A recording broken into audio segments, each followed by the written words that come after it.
옆에 분들과 이렇게 먼저 한번 인사해 보겠습니다. 은혜가 있을지어다. 사역자이기 때문에 나름대로 하나님 앞에서 씨름을 하면서 깨닫는 것은 정말 은혜가 필요하다는 것입니다. 은혜가 아니면 안 된다는 사실을 매 순간 깨닫게 됩니다. 이 은혜는 우리 삶의 모든 순간 필요합니다. 하나님이 도와주셔야 하는 순간은 바로 우리의 매 순간입니다. 하나님이 잡아주셔야 하는 곳은 모든 곳입니다. 또 하나님이 세워주셔야 하는 영역은 우리 삶의 모든 영역입니다. 그래서 솔로몬은 시편 127편 1절에서 이렇게 고백했습니다. 여호와께서 집을 세우지 아니하시면 세우는 자의 수고가 헛되며 여호와께서 성을 지키시지 아니하시면 파수꾼에 깨어 있음이 헛되도다 라고 말입니다. 그런데 우리가 이 은혜를 이야기할 때 착각하는 게 있습니다. 은혜는 상황이 좋을 때, 내가 기쁘고 행복할 때, 뭔가 잘 풀릴 때, 그리고 거룩한 삶을 유지할 때만 있다는 생각이 바로 그것입니다. 그래서 이런 생각 때문에 죄를 지은 것도 괴로운데 그 죄를 곱씹으면서 자신을 위선자로 취급하고 스스로에게 역겨움과 더러움을 느끼기까지 하며 더 침체되는 그런 일들을 겪기도 합니다. 하지만 은혜는 마치 하늘에서 내리는 비와 같아서 관리가 잘 된 정원에도 내리고 아무렇게나 버린 쓰레기 더미 위에도 내립니다. 다시 말해 은혜는 내가 서 있을 때나 넘어졌을 때나 언제나 있는 것입니다. 내가 생각하지 못하고 미처 깨닫지 못할 뿐입니다. 그래서 저는 오늘 우리에게 임하는 하나님의 은혜가 정말로 깊은 침체와 또 넘어짐의 자리에까지 닿는다는 사실을 오늘 로마서 말씀을 통해서 함께 나누려고 합니다. 그리고 이 말씀을 붙들고 넘어짐의 자리에서 주시는 은혜를 붙잡고 다시 한번 일어나시는 우리 모든 분들이 되시기를 간절히 바랍니다. 그런 의미에서 다시 한 번 더 우리 인사를 나눠볼 텐데요. 이렇게 한번 인사를 나눠보겠습니다. 당신의 실패보다 하나님의 신실하심이 더 큽니다. 좀 긴데요. 당신의 실패보다 하나님의 신실하심이 더 큽니다. 저는 이 말이 참 좋습니다. 나는 항상 넘어지고 엎어지는데 그게 끝이 아니라고 말씀하시는 하나님이 계시다는 게 다시 시작할 수 있는 힘이 되는 것 같아서 저는 이 말이 너무나 좋습니다. 이번 학예봉사 수련의 주제 말씀처럼 합력하여 선을 이루시는 가장 위대한 분이 나의 하나님이기 때문에 그렇습니다.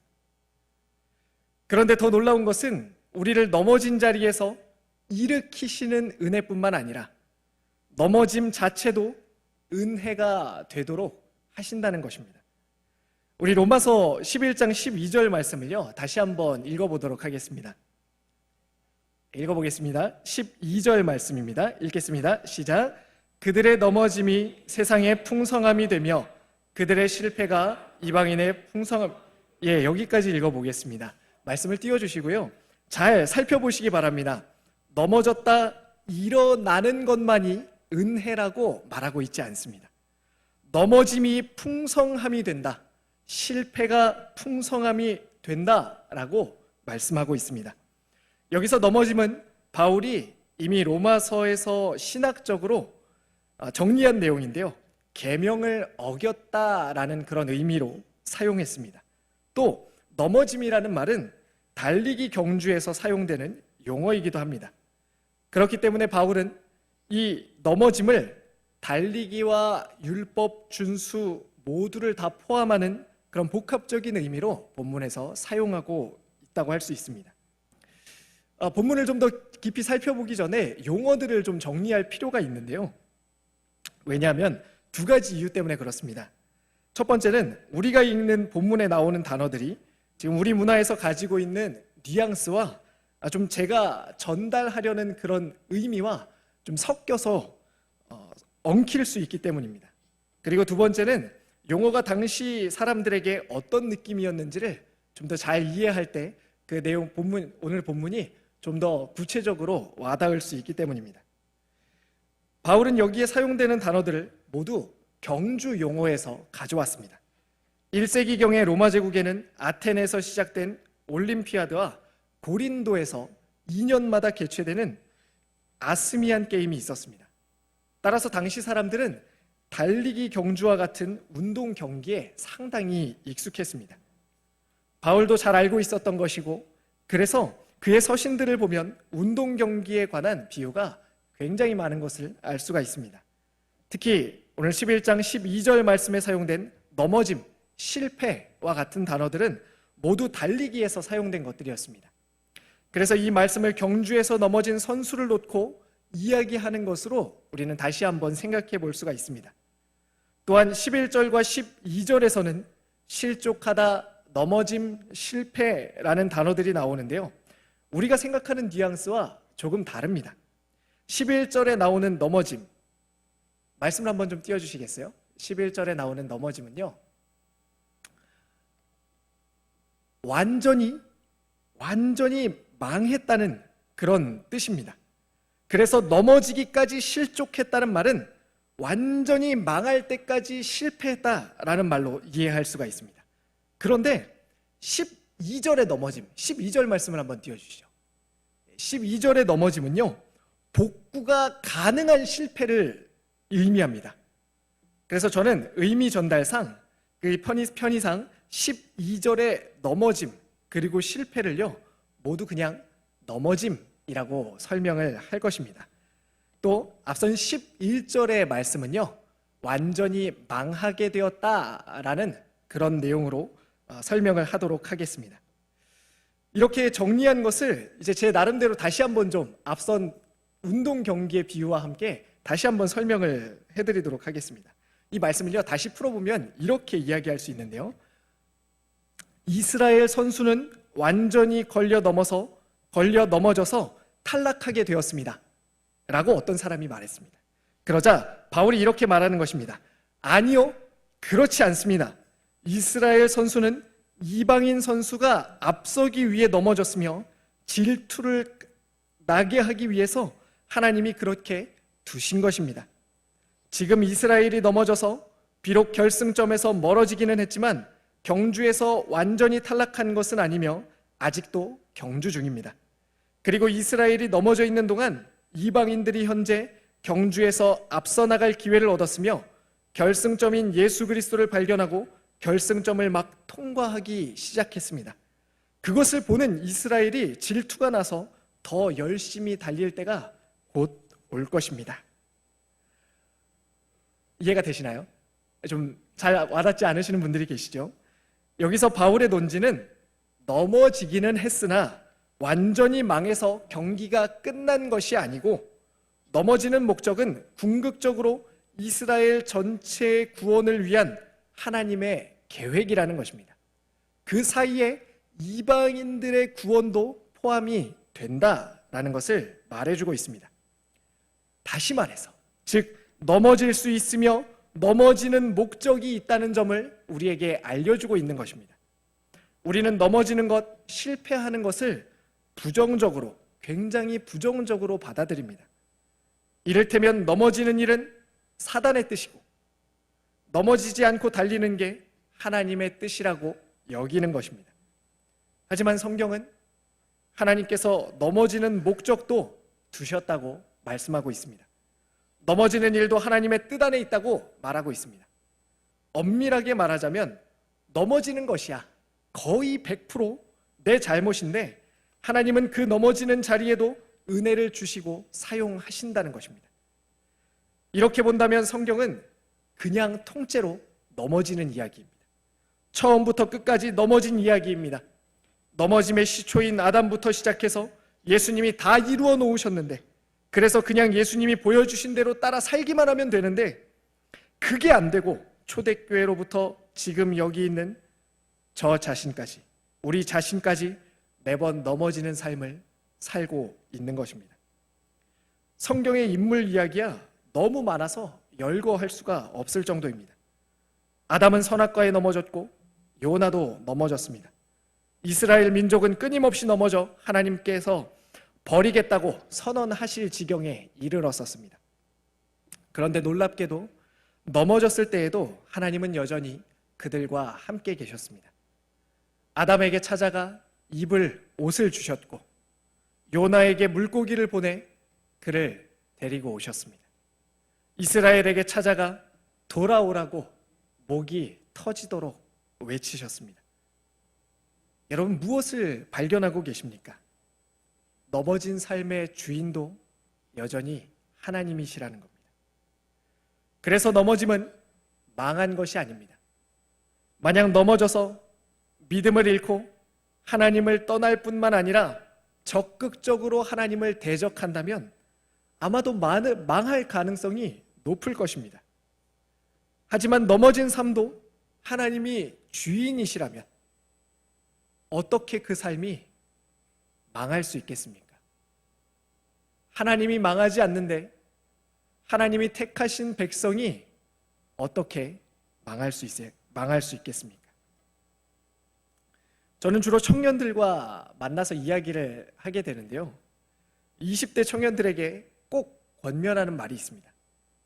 무엇이냐면 20대에는 절대 망하지 않는다는 것입니다. 계속 도전하는 것을 포기하지만 않는다면 실패의 자리는 반드시 우리의 삶에 유익한 경험이 된다라고 그렇게 권면을 합니다. 이것은요, 저의 경험뿐만 아니라 또 우리나라 혹은 특별한 어떤 연령층에게만 해당하는 말은 아닌 것 같습니다. 핀란드에는 아주 특별한 날이 있는데요. 바로 이름하여 실패의 날입니다. 자신의 실패 경험을 다른 사람들과 나누는 특별한 그런 날입니다. 어떻게 해서 이 날이 생겨나게 됐는지 조사를 해봤더니요. 세계 휴대전화 점유율 1위, 핀란드 GDP의 24%를 차지하고 있는 핀란드의 국민기업 노키아가 몰락하게 되었었습니다. 여기에 국가 경제 위기와 또 대량 해고 그리고 실직과 같은 사태로 인해서 사람들은 도전과 실패에 대한 두려움에 사로잡히게 됩니다. 이때 한 대학의 창업 동아리에서 제안한 것이 바로 실패의 날이었습니다. 모든 사람들이 사소한 것부터 서로 실패의 경험을 공개적으로 서로 나누고 이야기하고 그 실패를 바탕으로 극복하고 도전하며 다시 노력하는 문화를 만들게 된 것입니다. 심지어 실패를 통해 배우고 성공할 수 있으니 이 실패를 축하하는 파티를 열기도 합니다. 놀랍지 않으십니까? 지금도 핀란드가 새로운 것에 대한 도전과 창업붐을 일으키는 원동력이 바로 이 실패로부터 시작되었다고 합니다. 이제 본문에서 바울이 말하는 것을 다시 한번 생각해 보시기 바랍니다. 넘어져서 그들이 완전히 망하게 되었는가? 라는 질문에 바울은 그럴 수 없느니라고 답합니다. 원문의 뉘앙스를 조금 더 정확하게 살려보자면요. 앞에 절대를 붙여야 됩니다. 바울은 절대 망할 수 없다고 말합니다. 그런데 절대 망하지 않을 뿐만 아니라 하나님의 백성이 넘어질 때는 넘어짐에도 유익이 있다는 사실을 덧붙여서 설명합니다. 바로 12절에서 말하는 풍성함이 그것입니다. 로마서 11장 12절 말씀을 다시 한번 읽어보겠습니다. 제가 한번 읽어보도록 하겠습니다. 그들의 넘어짐이 세상의 풍성함이 되며 그들의 실패가 이방인의 풍성함이 되거든. 하나님의 백성이 넘어질 때 이 넘어짐의 은혜가 과연 무엇일까요? 먼저는 내 넘어짐을 통해서 다른 사람이 풍성함을 얻게 된다는 것입니다. 바울은 이스라엘의 넘어짐이 오히려 풍성함의 기회로 사용되었다고 말합니다. 유대인들이 걸려 넘어져서 주춤거리는 동안 이방인들에게 구원의 길이 열려서 이방인들이 충만한 숫자에까지 구원받고 있다, 하나님 나라에 들어오고 있다라고 말하고 있습니다. 유대인들이 복음을 거절한 것을 통해 하나님은 이방인들에게 구원의 은혜가 임하도록 역사하셨습니다. 유대인은 넘어졌지만 그것을 넘어진 실패로 마무리 짓지 않고 이방인에게 향하는 은혜를 더하신 것입니다. 그리고 다시 유대인들도 일어나 구원의 완성까지 달려가게 될 것입니다. 마찬가지로 오늘 나의 넘어짐은 실패로만 끝나지 않습니다. 넘어지고 엎어지는 것을 통해 하나님은 실패가 아닌 은혜의 또 다른 그림을 그려 가시기 때문입니다. 정확하게 무슨 사건이었는지 제가 아무리 생각해내려고 해도 도무지 기억이 안 나는데요. 어느 날 정말 뭐가 안 풀리는 날이었던 것 같습니다. 그래서 엄청 실수하고 뜻대로 안 돼가지고 엄청 속상한데, 그런 저에게 한 청년이 말했습니다. 목사님, 인간미가 느껴져요. 저만 그런 줄 알았는데 목사님도 그런 줄 몰랐어요 라고 이야기하는 것입니다. 저는 죽겠는데 저를 보면서 누군가는 위로를 받는 것입니다. 그런가 하면 어디 저뿐이겠습니까? 우리는 다른 사람들이 시험에 들었던 이야기나 어려움을 겪었던 일들을 서로 나누고 들으면서 또 그것들을 이야기하면서 위로를 받고 도전을 받기도 합니다. 아니 목사님, 그러면 다른 사람의 풍성함을 위해서 하나님이 나를 넘어뜨린다는 건가요? 라고 질문하실지도 모르겠습니다. 그것은 아닙니다. 넘어지지 않는 것이 최선이지만 하나님은 넘어지더라도 유익을 더하여 다시 세워 가신다는 것입니다. 하나님에게는 실패가 없습니다. 차선의 넘어짐을 최선으로 다시 만드는 것이 하나님이 주시는 넘어짐의 은혜입니다. 그런가 하면은 넘어짐에는 또 다른 유익도 있습니다. 그것은 내 정체성을 확인하게 된다는 것입니다. 여러분은 여러분 자신이 진정으로 어떤 사람인지 어떤 순간에 드러난다고 생각하십니까? 승리의 순간인가요? 아니면은 넘어짐의 순간인가요? 우리가 진정으로 누구인지가 드러나는 때는 승리가 아닌 실패의 순간입니다. 우리가 죄를 짓고 돌아보며 괴로워할 때 비로소 우리는 우리의 참된 본성과 마주하게 됩니다. 왜 우리는 정욕, 미움, 거짓과 같은 죄를 짓고 괴로워하겠습니까? 이미 내 속에 하나님이 계시기 때문입니다. 이에 대해서 마이클 웰즈 목사님은요, 하늘의 제자도라는 책에서 이렇게 설명합니다. 잘 들어보시기 바랍니다. 낙심한 신자들이 내 앞에 앉아 자신의 죄를 한탄하며 하나님과의 관계 회복을 바라고 있다는 것이 그들이 장자의 명분을 팔지 않았고 하나님의 아들을 다시 십자가에 못 박지 않았으며 배교하지 않았다는 증거다. 실패를 슬퍼함은 거듭났다는 증거이며 이는 하나님의 뜻에 합당한 모습이다. 넘어진 뒤에 괴로워하는 사람은 주님이 직접 그를 세워주실 것이다. 저는 이 말씀을 읽으면서 그렇구나. 우리가 넘어졌을 때, 실패했을 때야말로 진정으로 내가 무엇을 괴로워하고 있는지, 무엇을 향하여 나아가고 있는지를 절실하게, 아주 적실하게 발견할 수 있는 그러한 순간이구나를 깨닫게 되었습니다. 그래도 우리는 넘어져 있을 수만은 없습니다. 왜냐하면 넘어지는 것이 최선도 아니며 아직 맞춰야 할 경주가 우리에게는 남아있기 때문입니다. 바울은 사도행전에서 내 앞에 맞춰야 할 그 경주가 아직도 남아있기 때문에 나는 최선을 다하여서 끝까지 달려갈 것이다 라고 말합니다. 이전에 실패한 저에게 또 오늘이라는 하루를 허락하셨고 다시 하나님 나라의 백성답게 살아갈 기회를 하나님께서는 주십니다. 저뿐만 아니라 여기 있는 우리 모두에게 하나님은 경주를 마칠 기회를 오늘도 여전히 베풀고 계십니다. 그렇다면 우리는 넘어졌을 때 과연 어떻게 일어날 수 있을까요? 죄에 걸려 넘어지고 하나님과 관계에 실패하고 내게 맡겨진 삶에 실패하고 넘어졌을 때 도대체 과연 어떻게 일어나면 좋을까요? 바울은 로마서의 앞장에서 이미 이와 같은 넘어짐을 극복하고 일어날 수 있는 가장 근원적이고 탁월한 방법을 소개해 왔습니다. 말씀을 두 군데를 읽어볼 텐데요. 로마서 5장 8절과 8장 28절 말씀을 같이 한번 읽어보겠습니다. 두 절을 같이 한번 읽어보겠습니다. 시작.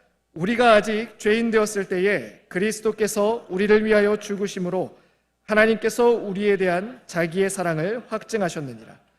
우리가 알거니와 하나님을 모든 것이 합력하여 선을 이루느니라. 아멘. 바로 하나님께서 죄인인 나를 주권적으로 택하여 사랑하시고 선하게 인도해 가신다는 확신인 것입니다. 나의 어떠함이 아니라 나에게는 아무런 조건도 없고 오직 하나님께서 주권적으로 나를 택하셨고 그 하나님의 뜻대로 부른 자녀에게 선하게 역사하시겠다는 하나님의 결정만이 우리가 다시 일어설 수 있는 아주 근원적인 동력이 된다는 것입니다. 이것을 붙잡으면 우리는 일어날 수 있습니다. 하나님은 내 문제를 잘 알고 계십니다. 이미 알고 부르셨습니다. 그걸 알고 인도해 가고 계십니다. 그러니까 일어서는 것도 결국엔 내가 아니라 하나님이 강권적으로 도우시고 결국 일어나게 하실 것을 확신할 때에 우리는 다시 일어설 수 있습니다. 그래서 로마서 11장 29절의 말씀처럼 하나님은 후회하시지도 않으며 우리로 후회하지 않도록 만드시는 것입니다. 우리 말씀을 한번 같이 읽어보겠습니다. 로마서 11장 29절 말씀입니다. 같이 읽겠습니다. 하나님의 은사와 부르심에는 후회하심이 없느니라. 아멘. 말씀을 한 군데 더 찾아볼 텐데요. 이사야 37장 32절 말씀입니다. 같이 읽겠습니다. 시작. 이는 남은 자가 예루살렘에서 나오며 만군의 여호와의 열심히 이를 이루시리라. 아멘. 하나님의 열심입니다. 내 열심, 내 의지가 아니라 하나님이 우리의 넘어지고 일어섬의 주인인 것입니다. 나는 할 수 없어도 하나님이 하시기 때문에 가능한 것입니다. 이것을 붙잡으시기 바랍니다. 그런데 이렇게 넘어지고 또 일어나고 하나님께서 주권적으로 도우심에도 불구하고 우리는 경험적으로 넘어졌을 때 일어나는 것이 꽤나 좀 어렵다라는 것을 알고 있습니다. 이것에 대해서 다시 한번 좀 생각해 보게 되었습니다. 왜 그럴까요? 왜 하나님께서 하나님의 열심히 일하고 있고 하나님의 신실하심이 임하고 있고 넘어지는 자리에서도 하나님의 은혜가 있음에도 불구하고 우리는 넘어졌을 때 왜 이렇게 일어나기가 어려운 것일까요? 그것은 단순히 하나님의 역사뿐만 아니라 우리가 조심해야 할 부분이 함께 섞여 있기 때문이라고 생각을 합니다. 많은 부분이 있지만 대표적인 세 가지만 한번 들어서 이야기를 해보겠습니다. 첫 번째는요, 포기입니다. 나는 이것밖에 안 되는 사람이구나. 하나님도 이 영역에서는 나를 포기하셨을 거야. 나는 가망성이 없어. 그러면서 아무렇지 않은 척하면서 가슴 한켠에 나의 이 실패를 꽁꽁 묻어두는 것입니다. 앞서 말씀드린 것처럼 넘어진 것으로 경주가 끝나지 않지만 포기하고 트랙을 박차고 나가는 순간 우리는 실격하게 됩니다. 넘어지고 또 넘어지고 걷다가 주저앉았다가 그렇게라도 계속 가기만 한다면 결승점에 도착하지만 포기하면 결승점에 도착할 수가 없습니다. 두 번째로 좀 우리가 조심해야 되는 생각은요, 바로 위선자라는 속임수입니다. 우리는 그리스도의 복음 안에서 이미 용서받았고 자유하다는 것을 알면서도 막상 현실에서 반복되는 죄, 반복되는 넘어짐을 경험할 때마다 하나님께 나아가기가 정말 어렵다는 사실을 알게 됩니다. 이런 속임에 빠지게 되면 회개함에도 불구하고 스스로를 정죄하거나 경멸하게 됩니다. 하지만 이것은 사단의 속임수라는 것을 기억하시기 바랍니다. 생명의 기초는 우리의 의지력이 아니라 하나님이기 때문입니다. 우리를 의롭다 하는 것은 우리가 단 한 번도 넘어지지 않기 때문이 아니라 예수 그리스도께서 십자가에서 완성하신 그 구속의 대속의 사역 때문입니다. 세 번째는요, 이런 생각인데요. 이렇게 넘어지는 나를 하나님이 좋아할까라는 생각입니다. 아니, 넘어지고 또 넘어지고 또 넘어지는데 하나님이 나를 귀찮아하진 않을까? 야, 염치가 있어야지 어떻게 또 하나님한테 도와달라고 하지? 하나님이 나를 다시 세워가는 것을 기뻐하실까? 좀 화가 나시지 않을까? 라는 생각입니다. 그런데 한번 이렇게 생각해 보시기 바랍니다. 겸손한 마음으로 하나님의 사명이 나를 세우는 것이라고 한번 생각해 보시기 바랍니다.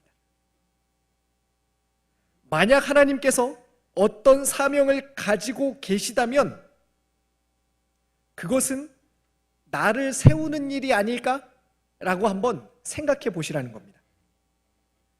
하나님이 죄인 매번 넘어지는 나 하나를 세우기 위해서 그토록 먼 옛날부터 또 앞으로 그렇게 먼 미래까지 많은 것을 준비하고 이루어 가시기 때문입니다.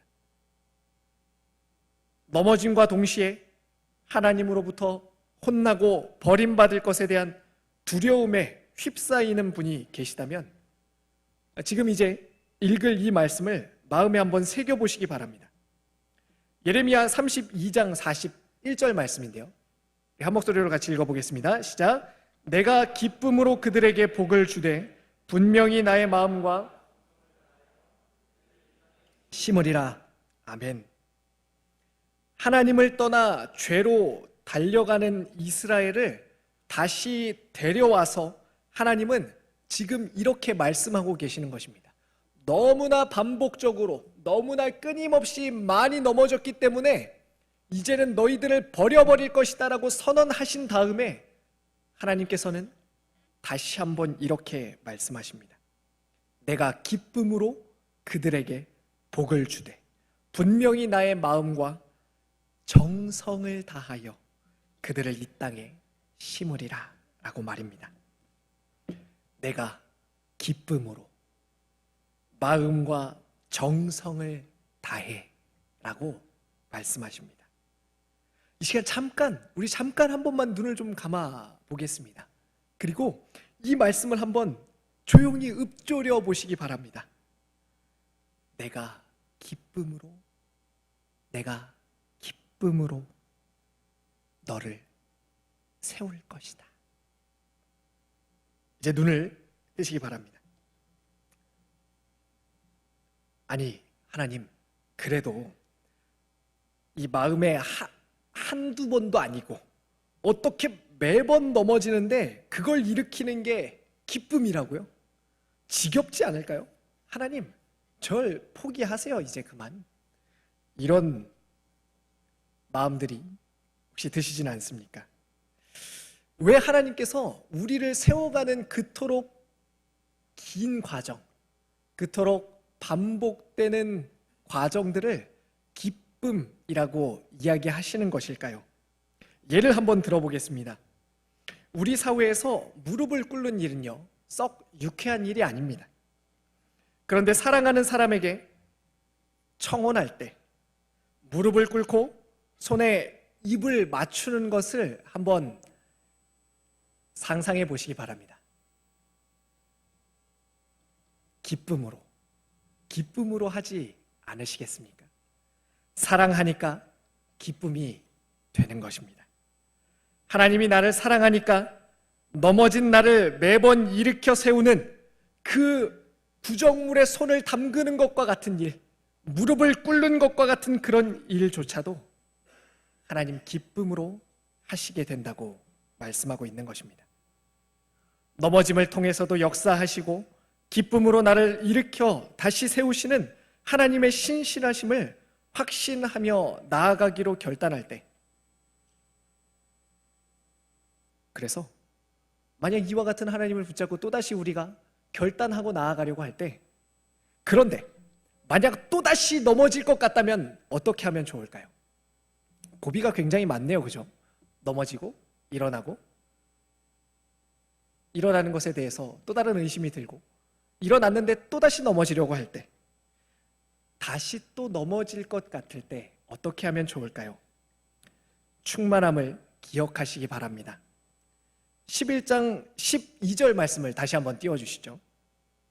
후반부에 나오는데요, 하물며 그들의 충만함이리요 라고 말씀하고 있습니다.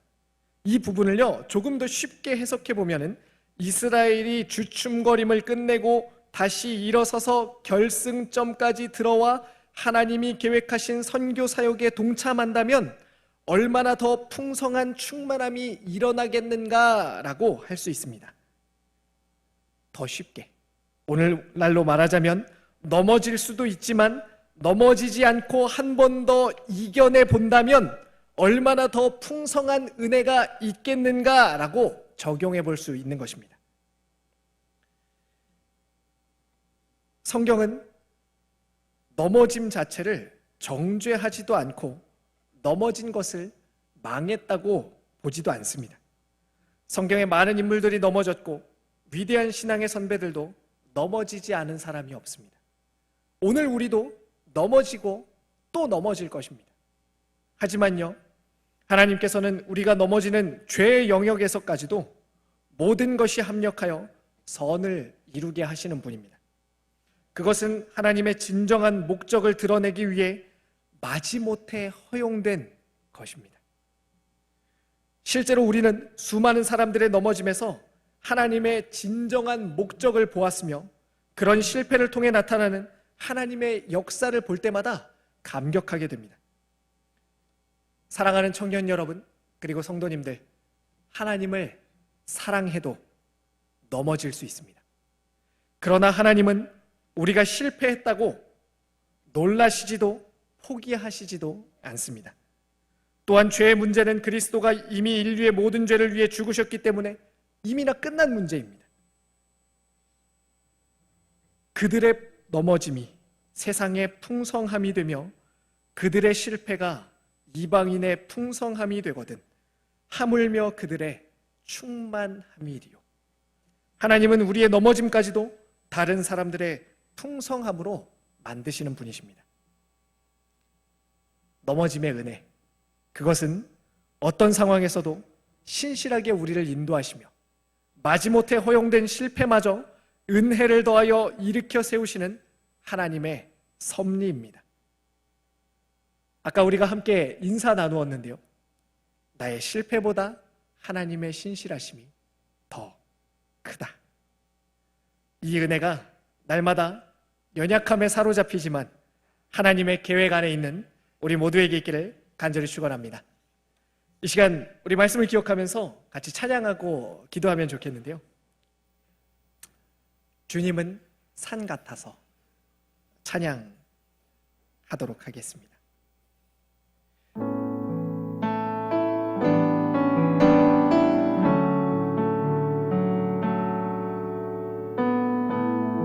가사를 한번 잘 묵상해 보시기 바랍니다. 하나님의 크고 놀라운 계획, 여전히 그 자리에 서서 나는 실패하더라도 다시 일으키며 산의 정상까지 끌어올리게 하시는 그 하나님을 바라보십시오. 우리 같이 찬양하겠습니다. 안개가 날 가리고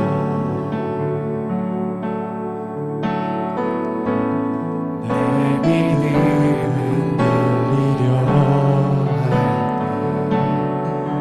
나 주님께 나아가네. 주님은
이제부터 고백합니다. 안개가 날 가리워, 안개가 날 가리워,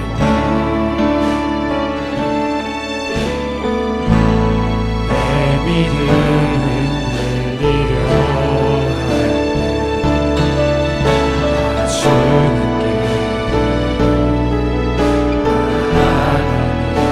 주님은 산 같아서, 주님은 산 같아서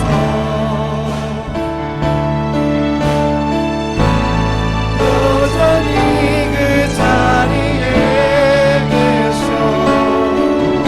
눈을 들려 보이리라 날 위한 그 사랑. 주는 나의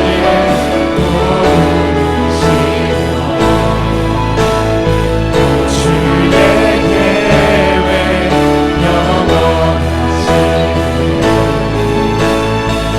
주의 위엄한 때 믿음으로 순종해 예배드리니 주님께서 나를 보시고 주가 항상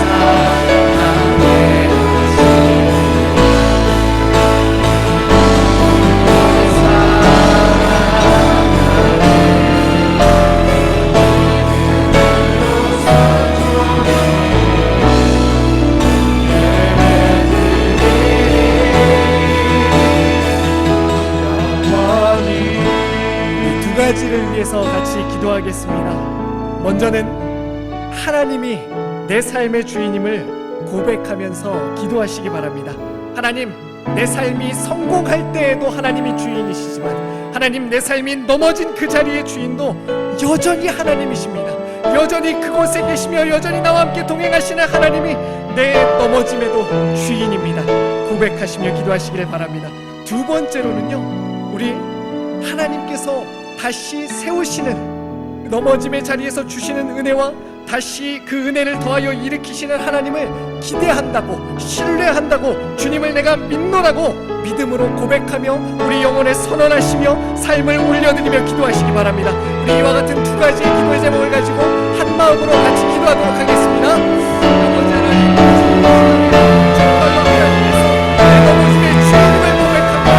넘어짐의 자리에도 내가 주인이 아니라 하나님께서 주인이셨습니다. 하나님께서 주인이십니다. 오, 나의 주인이신 하나님, 주님 이 시간에 나와 함께 하시고 하나님의 더 큰 계획, 놀라운 계획, 넘어진 저 자리에 임하는 그들을, 그 계획들을 보게 하여 주시옵소서. 그 계획을 신뢰케 하여 주시옵소서. 그 계획을 믿음으로 바라보게 하여 주시옵소서. 아버지 하나님,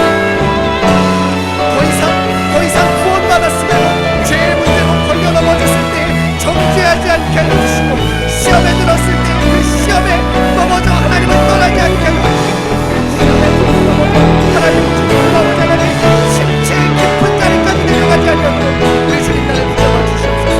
오 하나님, 우리의 삶을 주님께 맡겨드립니다. 모든 삶이 하나님의 것이니 하나님의 뜻 가운데 선하게, 아름답게, 귀하게, 놀랍게 나의 삶을 사용하여 주시옵소서. 여전히 나는 부족하지만 하나님의 신실하심과 그 열심을 붙잡사오니 하나님, 나의 실패보다 크신 하나님, 주님 함께하여 주시옵소서. 사용하여 주시옵소서.